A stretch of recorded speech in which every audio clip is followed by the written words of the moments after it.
In real life, things move at a somewhat continuous path, and by default, this is how Twixtor considers source footage, as one continuous event. That is, it assumes that a given pixel in one frame must have some correlation to a pixel in either the previous or the following frame. In this tutorial, we will learn how to show Twixtor when it is actually not the case.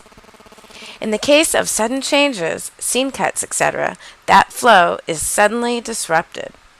Of course, when Twixtor sees it, it keeps on assuming that there is still some kind of movement involving the same objects that it has been seeing, and not a scene change.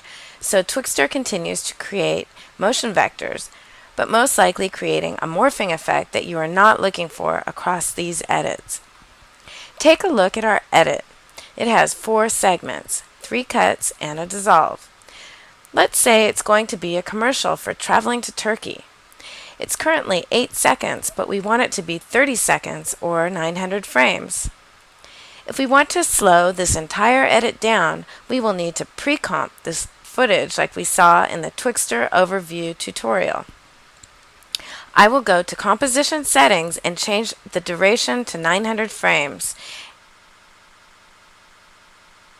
and then drop that into a new comp. Let's call this new pre-comped project Marking Segments Comp. I am also going to add an audio track that I made in GarageBand, and the length is good because it extends past the new length of 900 frames.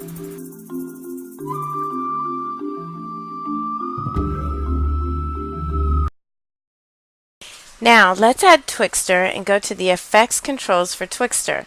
I will make this whole edit 5 times slower using a value of 20% for Twixtor's speed percentage control. We want to add best motion vectors and motion sensitivity equals 100 and blend frame interpolation to time stretch over 900 frames. We get a result like this. Note the strange warping that occurs across the scene cuts and the dissolve transition. This is because Twixtor has no way of knowing that these are separate edits. Normally, when I'm working on something like this, say for a commercial, and the director wants to make one section a bit longer and another section a bit shorter, but there are a couple of edits included in these sections, I would take the edit apart and time stretch or shrink each section and put it all back together. But that is rather time consuming. It's much easier to do it like this using Twixtor. Let's go ahead and see how.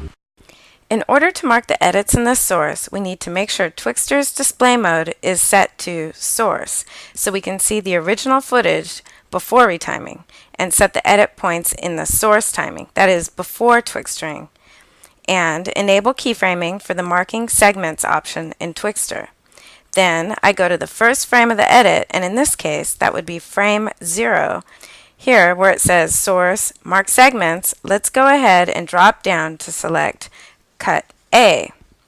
Next we go to the first frame after the first cut at frame 40 and drop down to select cut B. Now let's go to the first frame after the second cut here at frame 81 and use marking segments option and drop down to select cut C. Twixtor will not create any weird in between frames upon retiming when 2 frames in the source are from differently marked regions. That is, frames marked cut A will not be in between with frames marked cut B. By doing this, the cut is preserved. Now let's go to the first frame after the third cut at frame 107 and using the marking segments option drop down to select cut A. Since we've already used cut A, cut B, and cut C, it's good to know here that it really doesn't matter which of A, B, and C you use. Just that Twixtor frames made from source frames marked with the same letter will have Twixtor in betweening, and those made with 2 frames from different segments will preserve the cut. The letter is arbitrary.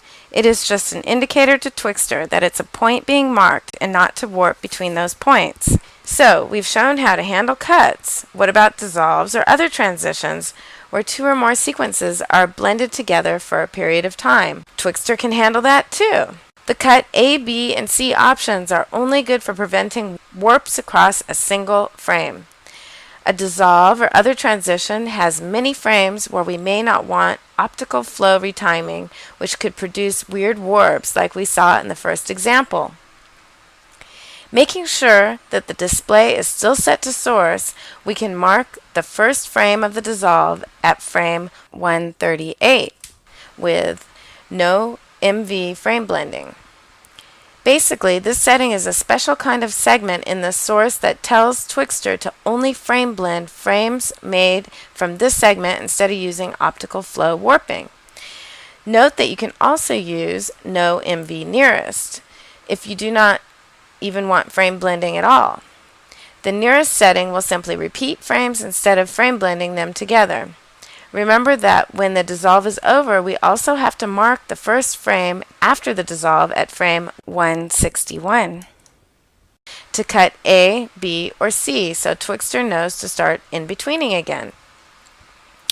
Now I set the display back to Twixtor output, and here is the final result now that we have marked these edit points in Twixtor. As you can see, we now have a much better result thanks to the marking segments option in Twixtor.